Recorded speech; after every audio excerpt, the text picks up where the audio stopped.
أعوذ بالله من الشيطان الرجيم بسم الله الرحمن الرحيم فاذكروني أذكركم واشكروا لي ولا تكفرون يا أيها الذين آمنوا استعينوا بالصبر والصلاة إن الله مع الصابرين ولا تقولوا لمن يقتل في سبيل الله أموات بل أحياء ولكن لا تشعرون ولنبلونكم بشيء من الخوف والجوع ونقص من الأموال والأنفس والثمرات وبشر الصابرين الذين إذا أصابتهم مصيبة قالوا إنا لله وإنا إليه راجعون أولئك عليهم صلوات من ربهم ورحمة وأولئك هم المهتدون صدق الله العظيم۔ ان آیات بینات کا ترجمہ حضور ضیاء الامت رحمۃ اللہ تعالی علیہ کے ترجمہ قرآن جمال القرآن سے سماعت فرمائیں۔ سو تم مجھے یاد کیا کرو، میں تمہیں یاد کیا کروں گا، اور شکر ادا کیا کرو میرا، اور میری ناشکری نہ کیا کرو۔ اے ایمان والوں، مدد طلب کیا کرو صبر اور نماز کے ذریعہ سے، بے شک اللہ تعالی صبر کرنے والوں کے ساتھ ہے۔ اور نہ کہا کرو انہیں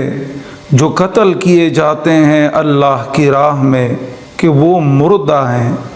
بلکہ وہ زندہ ہیں لیکن تم اسے سمجھ نہیں سکتے۔ اور ہم ضرور آزمائیں گے تمہیں کسی ایک چیز کے ساتھ، یعنی خوف اور بھوک اور کمی کرنے سے تمہارے مالوں اور جانوں اور پھلوں میں، اور خوشخبری سنائیے ان صبر کرنے والوں کو جو کہ جب پہنچتی ہے انہیں کوئی مصیبت تو کہتے ہیں بے شک ہم صرف اللہ ہی کے ہیں اور یقیناً ہم اسی کی طرف لوٹنے والے ہیں۔ یہی وہ خوش نصیب ہیں جن پر ان کے رب کی طرح طرح کی نوازشیں اور رحمت ہیں، اور یہی لوگ سیدھے راہ پر ثابت قدم ہیں۔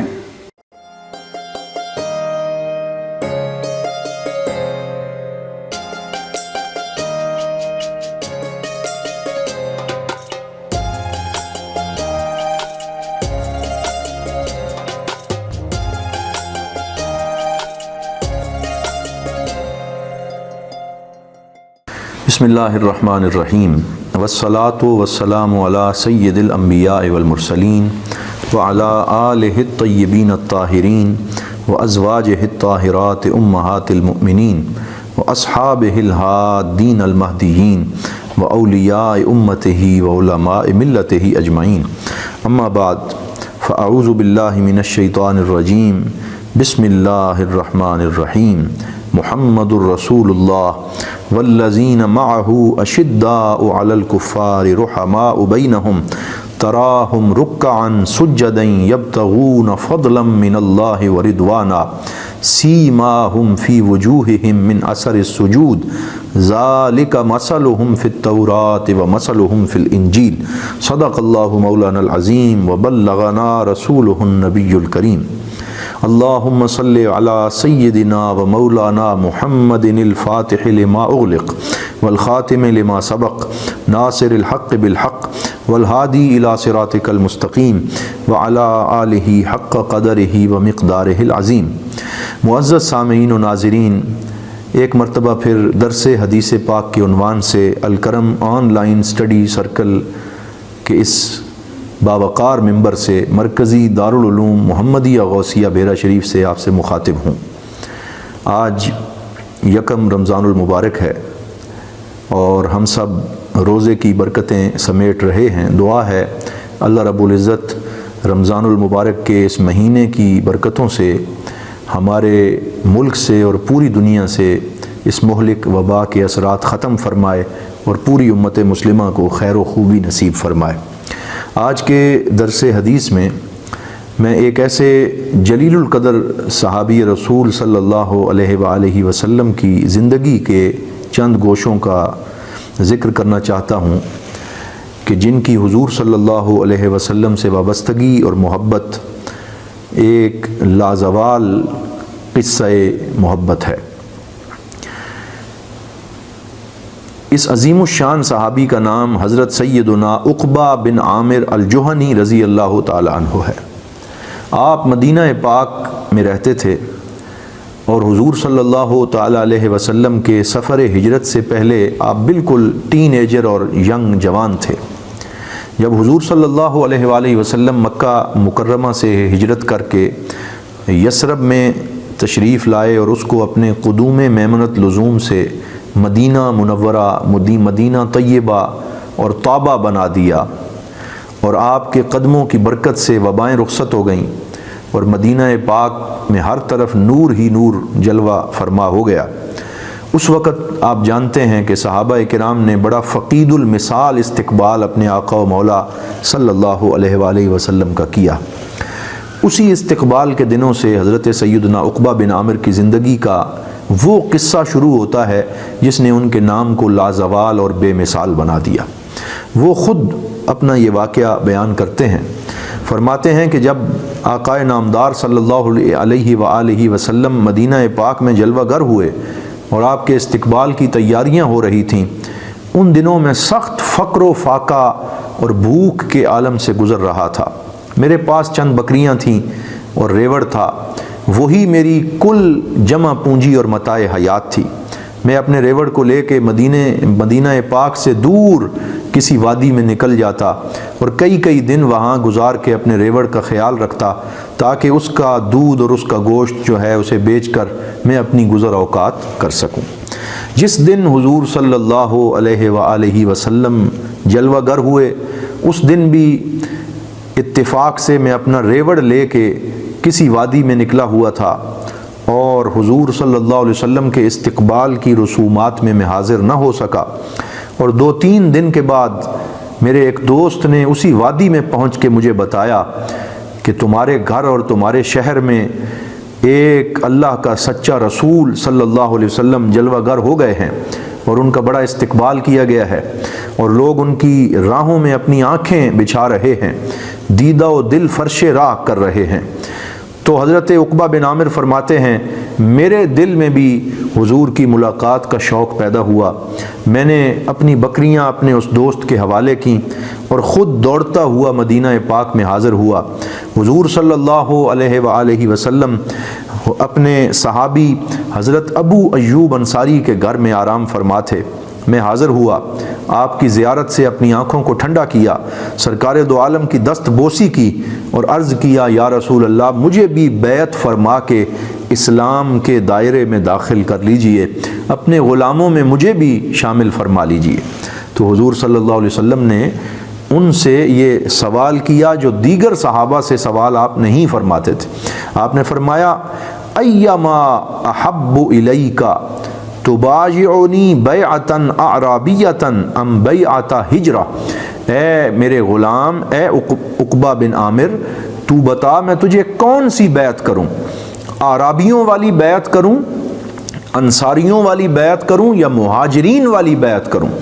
تو حضرت عقبہ عرض کرنے لگے یا رسول اللہ مجھے مہاجرین والی بیعت کریں، اگرچہ میں مکہ گیا تو نہیں، میں مہاجرین کا حصہ تو نہیں، لیکن مجھے بھی انہی مہاجرین کے اندر شامل فرما لیجئے۔ تو حضور صلی اللہ علیہ وسلم نے مجھ سے وہی بیعت کی جو بیعت آپ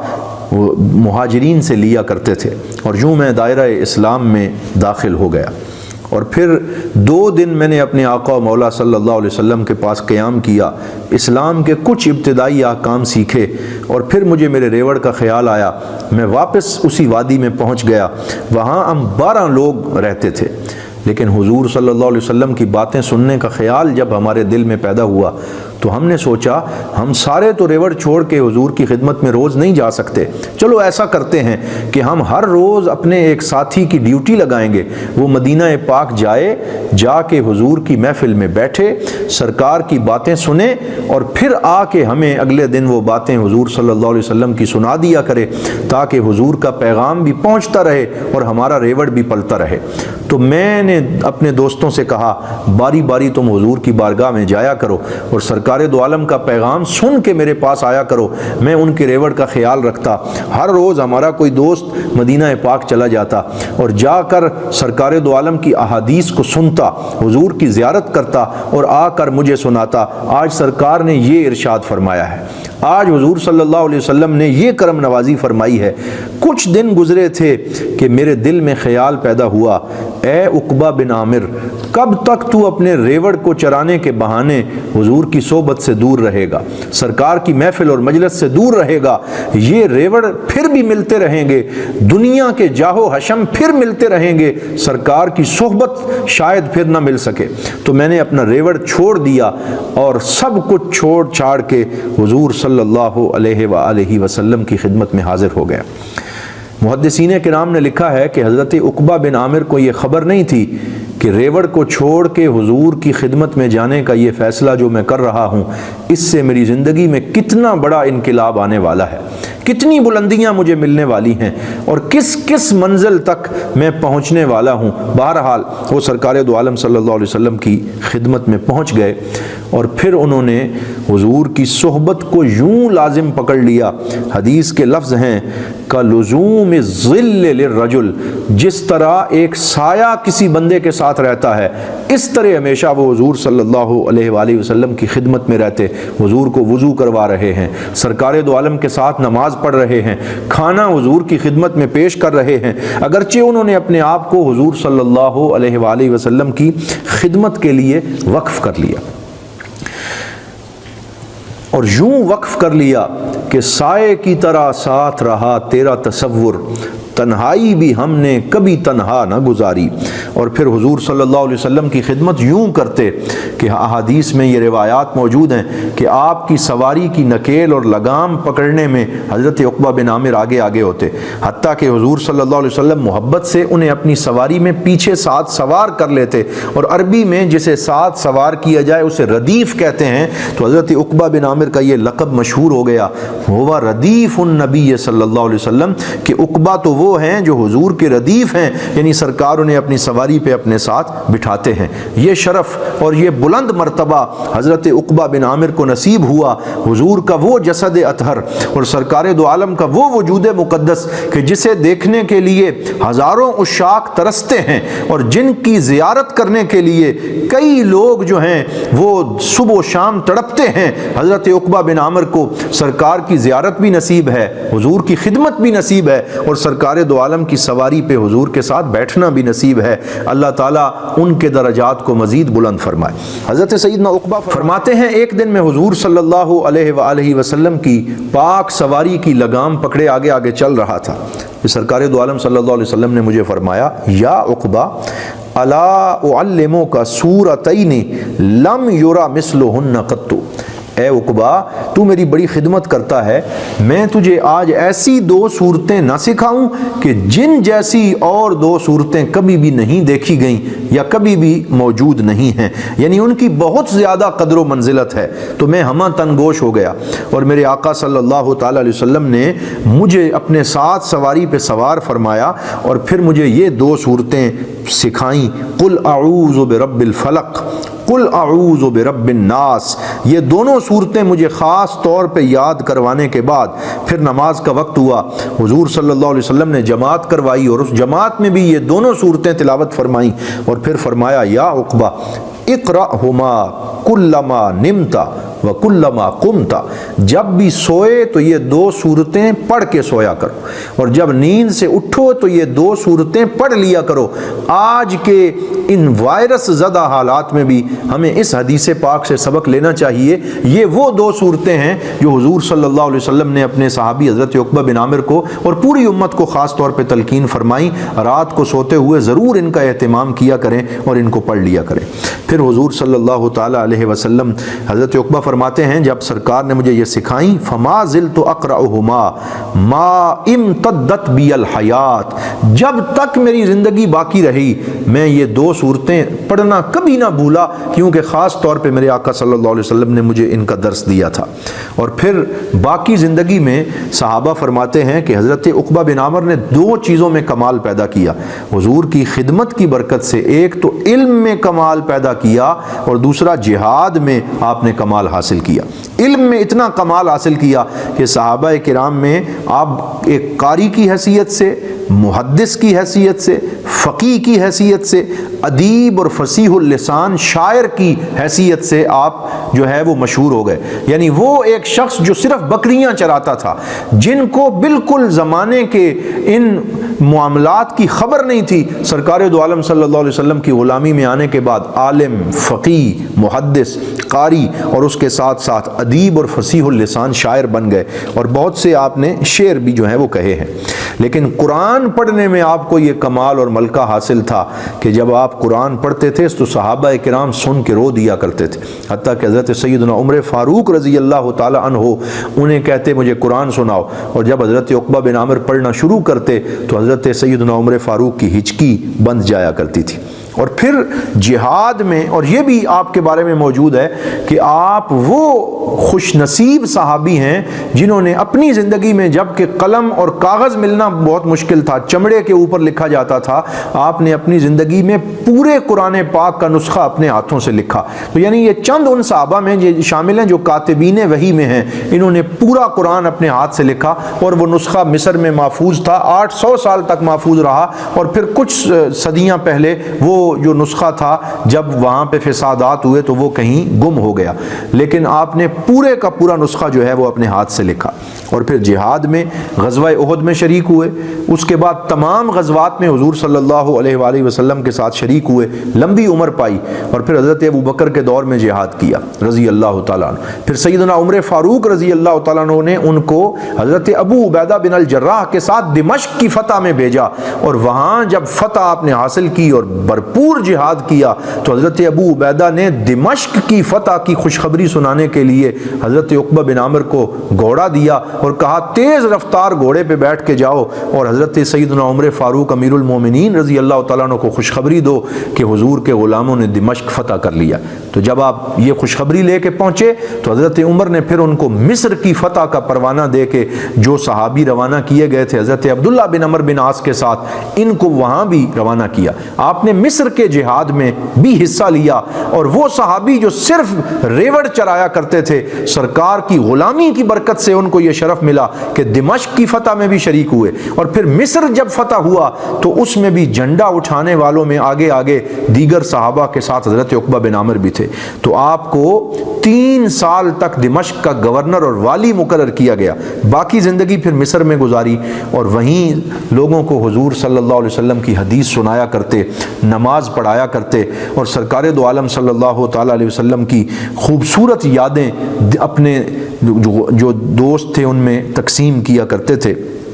اور وہیں سن 58 ہجری میں حضرت سیدنا عقبہ بن عامر رضی اللہ تعالی عنہ آپ کا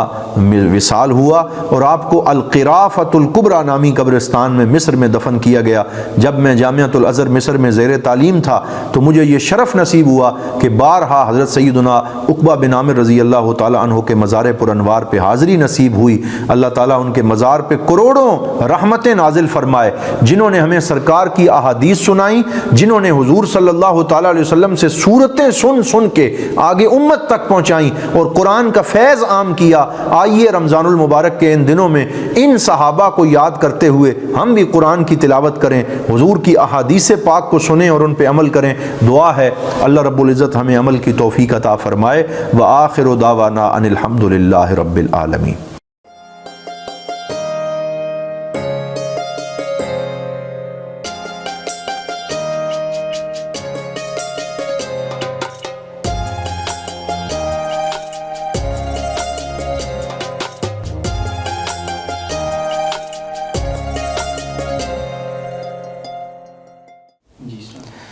نحمدہ ونصلی ونسلم علی رسولہ الکریم، اما بعد فاعوذ باللہ من الشیطان الرجیم، بسم اللہ الرحمن الرحیم۔ یا ایہا الذین آمنوا اتقوا اللہ وابتغوا الیہ الوسیلۃ وجاہدوا فی سبیلہ لعلکم تفلحون۔ صدق اللہ مولانا العلی العظیم، سیدنا کریم صلی اللہ علیہ وسلم۔ معزز ناظرین و سامعین، تفسیر ضیاء القرآن کی روشنی میں عقیدہ توحید کا بیان جاری ہے۔ ہم نے اب تک یہ سمجھا کہ توحید سے مراد یہ ہے کہ صرف اللہ رب العالمین ہی عبادت کے لائق ہے، وہ معبود برحق ہے، اور اس کے علاوہ کسی اور کو عبادت کے لائق سمجھنا، کسی کی عبادت کرنا، یہ شرک ہے۔ عبادت صرف اللہ رب العالمین کی ہے، لیکن رب تعالیٰ نے شعائر اللہ یعنی اللہ کی نشانیوں کی تعظیم کا حکم دیا ہے۔ نہ صرف حکم دیا ہے بلکہ اللہ رب العالمین نے اپنی نشانیوں کی تعظیم کو دلوں کے تقوی کی علامت قرار دیا ہے، اور قرآن پاک نے صفا مروہ کی پہاڑیوں کو بھی شعائر اللہ کہا اور قربانی کے جانوروں کو بھی شعائر اللہ کہا۔ تو پتہ یہ چلا کہ جو بھی اللہ کی نشانیاں ہیں ان کی تعظیم یہ نہ تو عبادت میں شامل ہے اور نہ ان کی تعظیم کرنے سے انسان مشرک ہوتا ہے۔ تو جو چیزیں اللہ رب العالمین کے ساتھ تعلق رکھنے والی ہیں، اللہ کے نیک بندوں کے ساتھ تعلق رکھنے والی ہیں، وہ شعائر اللہ ہیں، اور ان کی تعظیم شرک نہیں بلکہ دلوں کا تقوی ہے۔ تو یہ قرآن سے ثابت ہو گیا کہ تعظیم نہ تو عبادت میں شامل ہے اور نہ یہ شرک ہے۔ اس کے بعد ہم نے استعانت کا تصور سمجھا، کسی سے مدد مانگنے کا تصور سمجھا، اور حضور ضیاء الامت جسٹس پیر محمد کرم شاہ الازہری رحمۃ اللہ تعالی علیہ نے اس کی وضاحت میں لکھا کہ جس طرح عبادت ہم صرف اللہ کی کرتے ہیں، اسی طرح حقیقت میں مدد بھی اسی سے مانگتے ہیں۔ وہی ہماری حاجتیں پوری کرنے والا ہے، وہی مالک حقیقی ہے، وہی کارساز حقیقی ہے۔ لیکن اس دنیا کو اللہ رب العالمین نے عالم اسباب بنایا ہے، کوئی کام بھی سبب کے بغیر خود بخود نہیں ہو جاتا۔ تو سبب کا استعمال کرنا یہ شرک نہیں ہے، یہ استعانت الہی کے تصور کے خلاف نہیں، اور یہ استعانت بالغیر نہیں ہے، بلکہ سبب کو اختیار کرنا در حقیقت اللہ سے ہی مدد طلب کرنا ہے۔ اور پھر حضور ضیاء الامت رحمۃ اللہ تعالی علیہ نے حدیث پاک بیان فرمائی، الدعاء یرد القضاء، کہ دعا تقدیر کو بھی بدل دیتی ہے، اور ساتھ ہی یہ حدیث پاک بھی بیان فرمائی کہ اللہ تعالیٰ کا اپنے نیک بندوں سے یہ وعدہ ہے کہ اگر کوئی اللہ کا نیک بندہ دعا مانگے گا تو رب تعالیٰ ضرور اس کو عطا فرمائے گا۔ تو جس طرح ہم دیگر اسباب استعمال کریں تو شرک نہیں ہوتا، اسی طرح اگر ہم کسی ولی کی بارگاہ میں اور بالخصوص اپنے آقا حضور نبی کریم صلی اللہ علیہ وسلم کی بارگاہ میں کسی نعمت کے حصول کے لیے، کسی مشکل کے حل کے لیے دعا کی درخواست کریں تو یہ بھی سبب کا استعمال کرنا ہے، یہ در حقیقت اللہ سے مدد طلب کرنا ہے، اور اس سے انسان مشرک نہیں ہوتا۔ تو یہ قرآن و حدیث کی روشنی میں حضور ضیاء الامت رحمۃ اللہ تعالی نے یہ عقیدہ ہمیں سمجھا دیا۔ اس کے بعد یہ بیان ہوا کہ کسی کو پکارنے سے انسان مشرک ہوتا ہے کہ نہیں ہوتا، اس کی بھی بڑی خوبصورت وضاحت حضور ضیاء الامت رحمۃ اللہ تعالی علیہ نے بیان فرما دی کہ کسی کو اگر خدا اور معبود سمجھ کر پکارا جائے اللہ کے علاوہ تو یہ شرک ہے، لیکن مطلقاً کسی کو پکارنا جب کہ پکارنے والے کا یہ عقیدہ نہ ہو کہ جسے وہ پکار رہا ہے وہ خدا ہے، یہ عقیدہ نہ ہو تو یہ شرک نہیں ہے۔ اور آپ نے یہ فرمایا کہ اگر دور سے کسی کو پکارنا شرک ہو تو کیا کسی بت کے پاس بیٹھ کر اسے پکارنا شرک نہیں ہے؟ یقیناً شرک ہے۔ اور اگر کوئی یہ کہے کہ بدھ چونکہ سنتے نہیں ہیں، مردہ ہیں، بے جان ہیں، لہذا انہیں قریب سے پکارنا بھی شرک ہے، تو پھر سوال یہ پیدا ہوتا ہے کہ جو لوگ زندہ فرعون کو سامنے سے پکارتے تھے، سامنے کھڑے ہو کر پکارتے تھے اور اسے اپنا معبود سمجھتے تھے اور اس کی عبادت کرتے تھے، اس سے مدد مانگتے تھے، کیا وہ مشرک نہ تھے؟ حالانکہ وہ زندہ کو پکارتے تھے اور قریب سے پکارتے تھے، پھر بھی وہ مشرک تھے۔ تو وجہ کیا ہے کہ وہ اس کو معبود سمجھ کر پکارتے تھے۔ تو یہ نقطہ ہمارے سامنے آ گیا، اس ساری وضاحت سے یہ دلیل ہمیں مل گئی کہ کسی کو بھی خدا سمجھ کر پکارا جائے اللہ کے علاوہ تو یہ شرک ہے، اور اگر خدا نہ سمجھا جائے تو پھر پکارنا یہ شرک نہیں ہو سکتا، اور اسے شرک کہنا غلط ہے۔ اب ہم نے یہ سمجھنا ہے کہ وسیلے کا کیا تصور اور کیا حکم ہے۔ اللہ رب العالمین نے قرآن پاک میں سورہ مائدہ کی آیت نمبر 35 میں ارشاد فرمایا، یا ایھا الذین آمنوا اتقوا اللہ وابتغوا الیہ الوسیلۃ وجاہدوا فی سبیلہ لعلکم تفلحون، اے ایمان والو ڈرو اللہ تعالیٰ سے اور تلاش کرو اس تک پہنچنے کا وسیلہ، اور جد و جہد کرو اس کی راہ میں تاکہ تم فلاح پاؤ۔ اس آیت کریمہ میں رب تعالیٰ تقوی کا حکم دے رہا ہے، اور تقوی اختیار کرنے کا حکم دینے کے بعد رب تعالیٰ نے فرمایا کہ اس تک پہنچنے کا وسیلہ تلاش کرو۔ بعض لوگ یہ کہتے ہیں کہ وسیلہ صرف اعمال صالحہ کا ہے، کسی انسان کا وسیلہ نہیں ہو سکتا، اور بعض یہ کہتے ہیں کہ صرف زندہ آدمی کا وسیلہ ہو سکتا ہے، فوت شدہ کا وسیلہ نہیں ہو سکتا۔ حالانکہ قرآن پاک نے تو صرف وسیلہ کا ذکر کیا ہے، ایسی کوئی قید نہیں لگائی، کوئی شرط نہیں لگائی، کوئی تخصیص بیان نہیں کی۔ حضور ضیاء الامت جسٹس پیر محمد کرم شاہ الازہری رحمۃ اللہ تعالی علیہ نے لفظ وسیلہ کی جو لغوی تحقیق بیان فرمائی ہے، اس سے یہ واضح ہو جاتا ہے کہ وسیلہ سے مراد کیا ہے۔ لسان العرب عربی لغت کی معتبر اور مستند کتاب ہے، علامہ ابن منظور نے لکھی، اس کے حوالے سے حضور ضیاء الامت رحمۃ اللہ تعالی علیہ نے لکھا ہے۔ ابن منظور لفظ وسیلہ کی تحقیق کرتے ہوئے لکھتے ہیں، الوسیلۃ فی الاصل ما یتوسل بہ الی الشیء ویتقرب بہ علیہ، یعنی جس چیز کے ذریعے کسی تک پہنچا جائے اور اس کا قرب حاصل کیا جائے اسے وسیلہ کہتے ہیں۔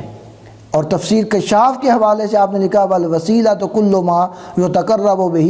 کہ جس چیز کے ذریعے کسی کا قرب حاصل کیا جائے اسے وسیلہ کہتے ہیں۔ تو لغوی تشریح کے مطابق عرب لغت کی معتبر کتب کے حوالہ سے یہ ثابت ہوا کہ وسیلہ میں کوئی تخصیص نہیں ہے کہ وہ اعمال کا وسیلہ ہو یا کسی شخصیت کا وسیلہ ہو، بلکہ جس چیز کے ذریعے بھی کسی تک پہنچا جائے، کسی کا قرب حاصل کیا جائے وہ وسیلہ ہے۔ تو لغوی تشریح سے پتہ چلا کہ وسیلہ میں کوئی ایسی تخصیص موجود نہیں ہے۔ آپ رحمۃ اللہ تعالی علیہ نے لکھا کہ ایمان، نیک اعمال، عبادات، پیروی سنت اور گناہوں سے بچنا، یہ سب اللہ تعالیٰ تک پہنچنے اور اس کا قرب حاصل کرنے کا وسیلہ اور ذریعہ ہے۔ اور مرشد کامل جو اپنی روحانی توجہ سے اپنے مرید کی آنکھوں سے غفلت کی پٹی ہٹا دے، دل میں یاد الہی کی تڑپ پیدا کر دے، اس کے وسیلہ ہونے میں کون شبہ پیدا کر سکتا ہے؟ کاملین امت نے ایسے مرشد کی تلاش میں سینکڑوں ہزاروں کوس کی مسافت کو پا پیادہ طے کیا ہے، سینکڑوں ہزاروں میل کا سفر پیدل طے کیا ہے تلاش مرشد میں، اور ان کی رہنمائی اور دستگیری سے آسمان نے معرفت و حکمت پر مہر و ماہ بن کر چمکے ہیں۔ اور حضرت شاہ ولی اللہ رحمۃ اللہ علیہ نے بھی واضح طور پر لکھا ہے کہ اس آیت میں وسیلہ سے مراد بیعت مرشد ہے۔ حضرت شاہ ولی اللہ رحمۃ اللہ تعالی علیہ نے بھی اس آیت کی تشریح میں لکھا کہ مرشد کی بیعت کرنا یہ وسیلہ سے مراد ہے۔ تو ان حوالہ جات سے یہ پتہ چلتا ہے کہ وسیلہ بے شک نیک اعمال کا بھی ہے، پیروی یہ سنت کا بھی ہے، گناہوں سے بچنے کا بھی ہے، یہ سارے ذریعے ہیں اللہ تعالیٰ کا قرب حاصل کرنے کے، لیکن مرشد کی بیعت اور اللہ تعالیٰ کے نیک بندوں کی صحبت یہ بھی اللہ تعالیٰ تک پہنچنے کا ایک وسیلہ اور ذریعہ ہے۔ اور حضرت مولانا روم رحمۃ اللہ تعالی علیہ نے لکھا، مولوی ہرگز نشد مولائے روم تا غلام شمس تبریزی نشد، کہ مولائے روم اس وقت تک کامل مولوی نہیں بن سکے جب تک وہ حضرت شمس تبریزی کے غلام نہیں بن گئے۔ تو انہیں بھی اس مرتبے تک پہنچانے والے مرشد کامل ہیں، اور ان کی توجہ ہے جو ان کو اللہ تعالیٰ کے بارگاہ کے قریب کرنے والے ہیں۔ اور علامہ اقبال رحمۃ اللہ تعالی علیہ نے بھی یہ لکھا ہے، دم عارف نسیم صبح دم ہے، اسی سے ریشائے معنی میں نم ہے، اگر کوئی شعیب آئے میسر شبانی سے کلیمی دو قدم ہے۔ تو یہ اشعار بھی وسیلے پر دلالت کر رہے ہیں۔ بعض لوگ یہ کہتے ہیں اور اس بات پر مصر ہیں کہ وسیلہ صرف زندہ آدمی کا ہو سکتا ہے، کسی فوت شدہ کا وسیلہ نہیں ہوتا۔ یہ ایک غلط فہمی ہے۔ اللہ رب العالمین نے سورۃ النساء میں ارشاد فرمایا، سورۃ النساء کی آیت نمبر 64 ہے، اللہ رب العالمین نے ارشاد فرمایا، وَلَوْ أَنَّهُمْ إِذْ ظَلَمُوا أَنفُسَهُمْ جَاءُوكَ فَاسْتَغْفَرُوا اللَّهَ وَاسْتَغْفَرَ لَهُمُ الرَّسُولُ لَوَجَدُوا اللَّهَ تَوَّابًا رَحِيمًا۔ اور اگر یہ لوگ جب ظلم کر بیٹھے تھے اپنے آپ پر، حاضر ہوتے آپ کے پاس اور مغفرت طلب کرتے، اللہ تعالیٰ سے نیز مغفرت طلب کرتا ان کے لیے رسول کریم بھی، تو وہ ضرور پاتے اللہ تعالیٰ کو بہت توبہ قبول فرمانے والا، نہایت رحم کرنے والا۔ تو اگر کوئی گناہ کر بیٹھے تو وہ حضور کی بارگاہ میں آ جائے اور وہ اللہ سے معافی مانگے، اور حضور نبی کریم علیہ الصلوۃ والسلام بھی اس کے لیے اللہ کی بارگاہ میں معافی مانگیں، تو اللہ تعالیٰ توبہ کو قبول فرمانے والا اور رحم فرمانے والا ہے۔ حضور ضیاء الامت رحمۃ اللہ تعالی علیہ نے اس آیت کریمہ کی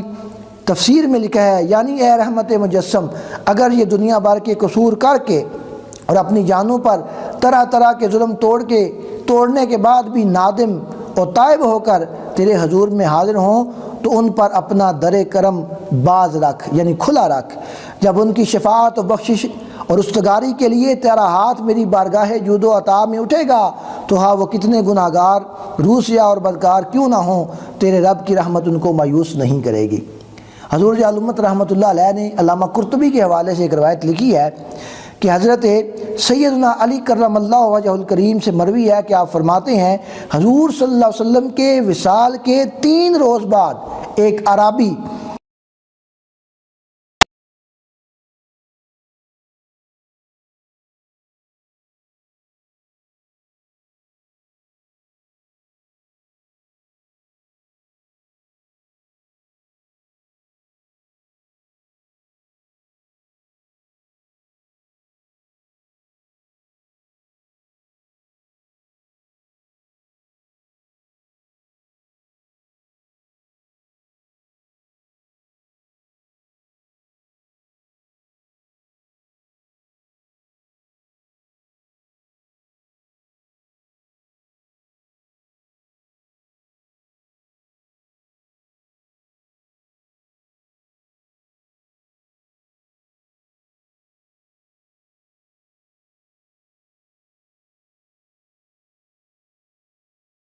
اللہ کے نیک بندوں کا وسیلہ پیش کیا جا سکتا ہے۔ اللہ تعالیٰ سے دعا ہے کہ ہمیں سمجھنے کی توفیق عطا فرمائے۔ وآخر دعوانا ان الحمدللہ رب العالمین۔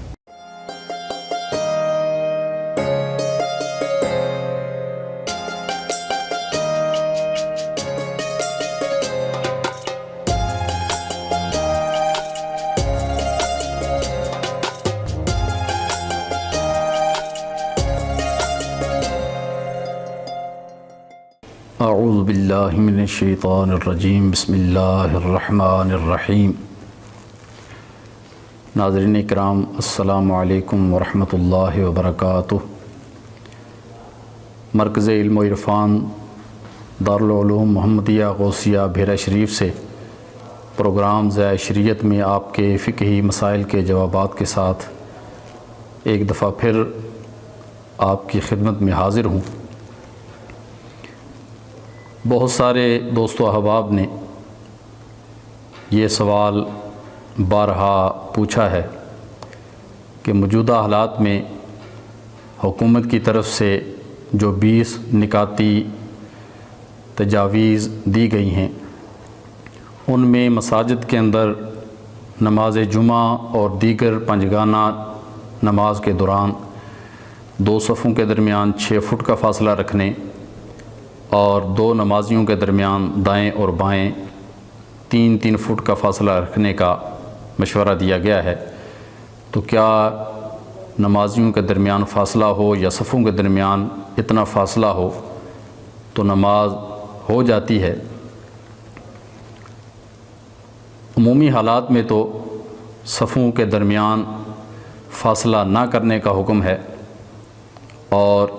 صفوں کو متصل رکھنے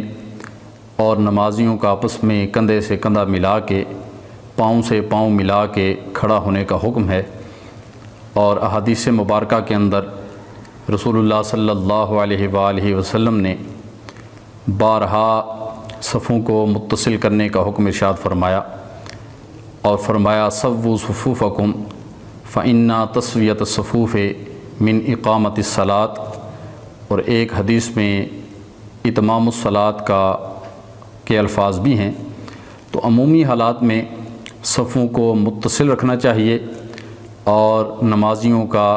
بغیر کسی فاصلے کے کندھے سے کندھا ملا کے کھڑا ہونا یہی عام حالات کا حکم ہے۔ لیکن موجودہ حالات میں جب کہ کرونا وائرس کا شدید خطرہ موجود ہے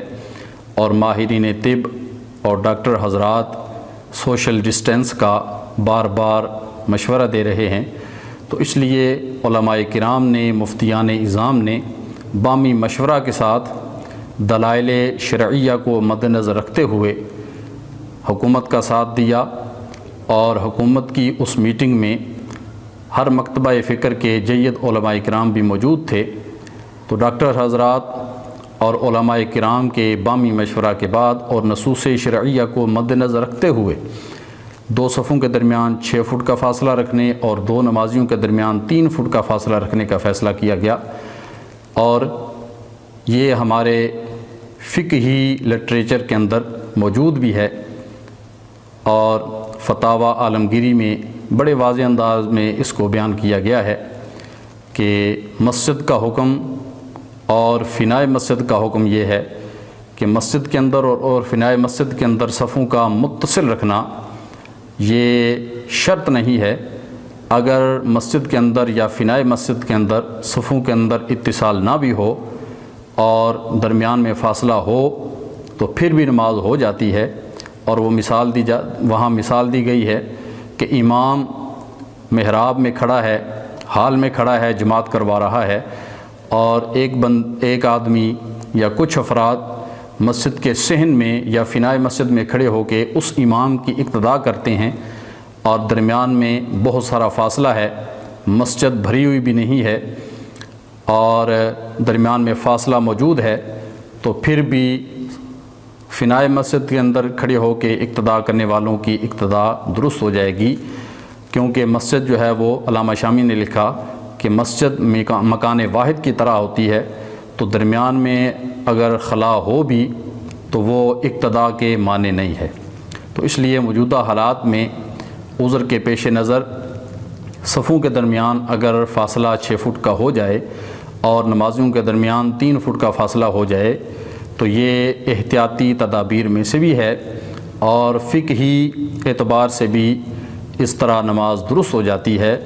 تو یہ جو مشورہ دیا گیا یہ بالکل درست ہے، اور ہم سب کو چاہیے کہ ہم موجودہ حالات میں کرونا وائرس کے شدید خطرہ کے پیش نظر اس فاصلے کو برقرار رکھیں، اور اپنی پنجگانہ نمازیں، نماز جمعہ اور دیگر عبادات، نماز تراویح وغیرہ میں اس فاصلے کو برقرار رکھتے ہوئے ہی نماز ادا کریں۔ ایک اور سوال گجرات سے ایک دوست نے پوچھا ہے کہ غیر قانونی انداز میں بیرون ملک جانا کیا شرعاً یہ جائز ہے، اور پھر وہاں جا کے جو ملازمت کی جاتی ہے اور اس سے جو تنخواہ وغیرہ ملتی ہے وہ حلال ہوتی ہے یا حرام ہوتی ہے؟ تو اس سوال کا جواب دینے سے پہلے میں ایک چیز واضح کرتا چلوں کہ شریعت اسلامیہ میں کچھ بنیادی مقاصد ہیں جنہیں مقاصد شریعت کہا جاتا ہے۔ ان میں سب سے پہلے حفاظت دین ہے کہ ہر مسلمان اپنے دین کی حفاظت کرے اور وہ کوئی بھی ایسا کام نہ کرے جس سے اس کے ایمان کے ضائع ہونے کا خطرہ ہو، کوئی بھی ایسی بات زبان پر نہ لائے اور نہ ہی نوق قلم پر لائے کہ جس سے اس کے ایمان کے ضائع ہو جانے کا خطرہ ہو۔ اپنے دین کی حفاظت کرے اور دوسرے مسلمانوں کے دین پر بھی بے جا الزام نہ لگائے اور ان پر بھی کفر کے فتوے نہ لگائے۔ تو حفاظت دین یہ سب سے پہلا مقصد ہے شریعت کا، اور دوسرے نمبر پر جو ہے وہ حفاظت جان ہے کہ ہر مسلمان اپنی جان کی حفاظت کرے اور کوئی بھی ایسا کام نہ کرے جس سے اس کی جان کو خطرات لاحق ہو جائیں، اور دوسرے مسلمانوں اور دوسرے انسانوں کی جان کی حفاظت بھی کی جائے، اور کوئی بھی ایسا عمل نہ کیا جائے جس سے دوسروں کی جان کے جانے کا خطرہ ہو۔ تو حفاظت جان بھی یہ مقاصد شریعت کے بنیادی مقاصد میں سے ہے۔ تو جو لوگ غیر قانونی انداز میں بیرون ممالک جاتے ہیں تو جو ان سے واقف ہیں یا واپس آنے والوں سے جنہوں نے جانے کے واقعات سن رکھے ہیں وہ بھی اس بات سے بخوبی آگاہ ہیں، اور آئے روز ہم اخبارات میں بھی پڑھتے رہتے ہیں کہ فلاں ملک کی سرحد کو پار کرتے ہوئے اتنے افراد سمندر میں ڈوب گئے یا گولیوں کی نظر ہو گئے۔ تو بہت سی جانیں اس عمل میں ضائع ہو جاتی ہیں، اور جو پار پہنچتے ہیں وہ بھی انتہائی ذلت و رسوائی کے ساتھ جو ہے وہ اپنی منزل تک پہنچتے ہیں۔ تو غیر قانونی انداز میں بیرون ملک جانا یہ غیر قانونی بھی ہے اور غیر شرعی بھی ہے، کیونکہ اس میں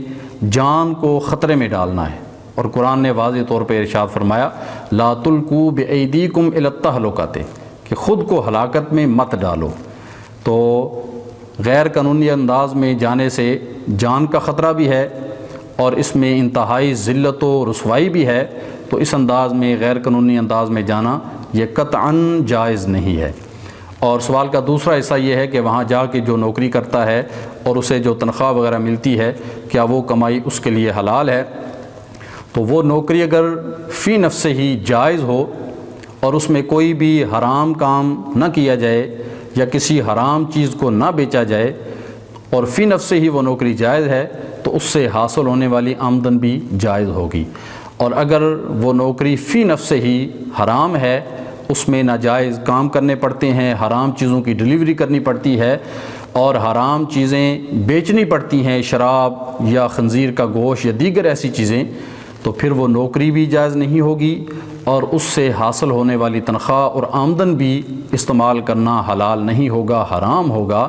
تو اس لیے اس چیز کا تعلق کمائی کے حلال یا حرام ہونے کا تعلق اس کی نوکری کے ساتھ ہے۔ اگر وہ فی نفس ہی جائز ہے تو اس کی کمائی بھی جائز ہے، اور اگر وہ فی نفس ہی ممنوع ہے، ناجائز ہے، تو اس کی آمدنی بھی ناجائز ہوگی۔ اللہ رب العالمین سے دعا ہے کہ وہ ہم سب کو عمل کرنے کی توفیق عطا فرمائے۔ اپنے لیے اور ہمارے لیے ہر وقت دعا کرتے رہا کریں۔ اللہ رب العالمین ہم سب کو ایمان کی دولت کے ساتھ سلامت رکھے۔ والسلام علیکم ورحمۃ اللہ وبرکاتہ۔